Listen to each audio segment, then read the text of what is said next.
Mga idolo, anong nangyari sa OKC? Sa isang pinakamahalagang laban ng season, halos walang umabot ng higit 15 points para sa Thunder. At dahil doon, tuloy ang dinumanan ng Spurs ang Game 6 para itabla ang serye sa 3-3.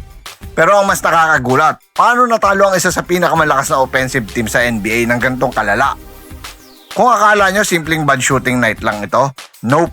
May ginawang defensive masterclass ang Spurs na literal na nagpahirap sa buong OKC lineup. Kaya sa video na ito mga idolo, himayin natin paano pinatigil ng San Antonio Spurs ang Oklahoma City Thunder. Bakit nawalan ng rhythm si na SGA at ang buong Oklahoma City Thunder? At paano napuwersa ang isang do or die Game 7?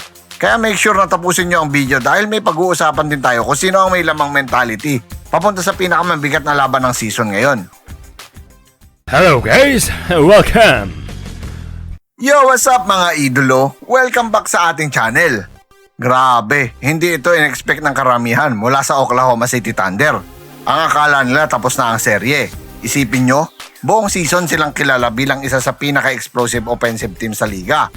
Pero sa Game 6, parang biglang naubusan ng gasolina ang buong team. Ang final score, Spurs 118, Thunder 91. At ang pinanakakagulat dito, halos walang player ng OKC ang nakascore ng more than 15 points.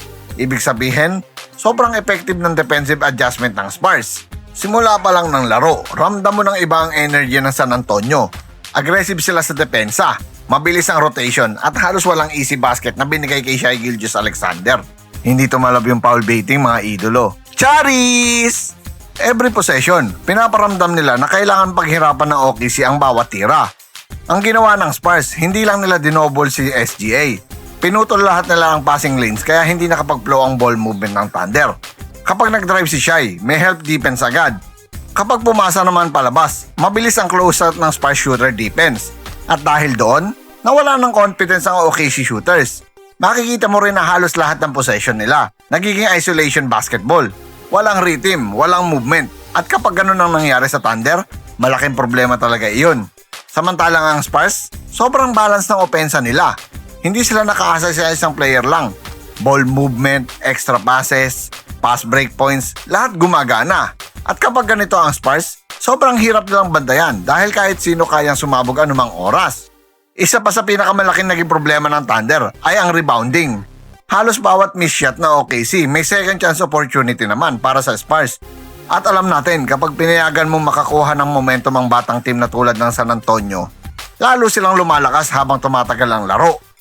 At habang lumalaki ang lamang ng Spurs, kitang-kita mo rin ang frustration ng Thunder players.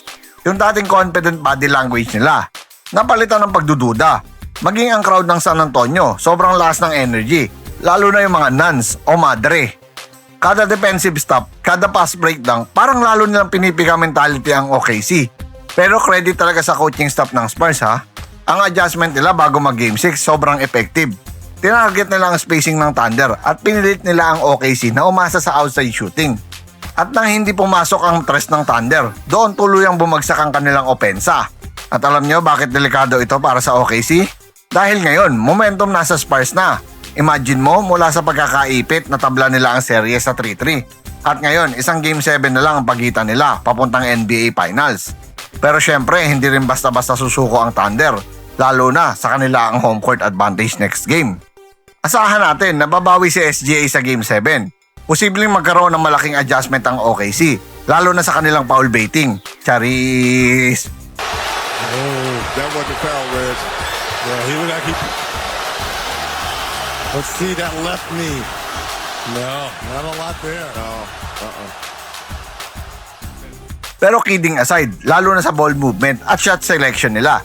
Kasi malinaw na hindi pwedeng isolation basketball lang laban sa Spurs defense. Ang tanong ngayon, kaya bang bumawi ng OKC matapos ang isa sa pinakamapait nilang offensive game ngayong playoffs? O tuluyan ang kukunin ng Spurs ang momentum at tatapusin ang serye sa pinaka-importanting laban ng season? Game 7 na mga idolo, isang laro, isang panalo, isang team lang ang makakaabot sa NBA Finals. Kaya comment nyo sa baba, sino sa tingin nyo ang mananalo sa Game 7? OKC ba o Spurs? At kung nag-enjoy kayo sa video na ito, huwag kalimutang i-like, i-subscribe, at pindutin ang notification bell button. Dahil dito sa channel na ito, basketball ang tunay na panalo. Wemby, we're going to be seeing a lot of this for years to come. And this elbow is above the rim.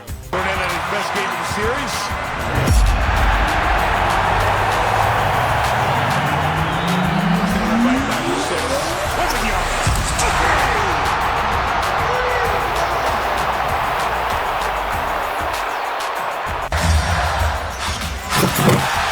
That's a zone breaker. Yeah. The ultimate zone breaker, right? Game 5. Just point to the rim. Talk about Castle, Wemby. We're going to be seeing a lot of this for years to come. And this elbow is above the rim. Once again, this is your Spotlights in Sport. Maraming salamat mga ka-sports. Parang may mali na naman ah. Once again, this is your Spotlight and Sports. Maraming salamat mga ka-sports.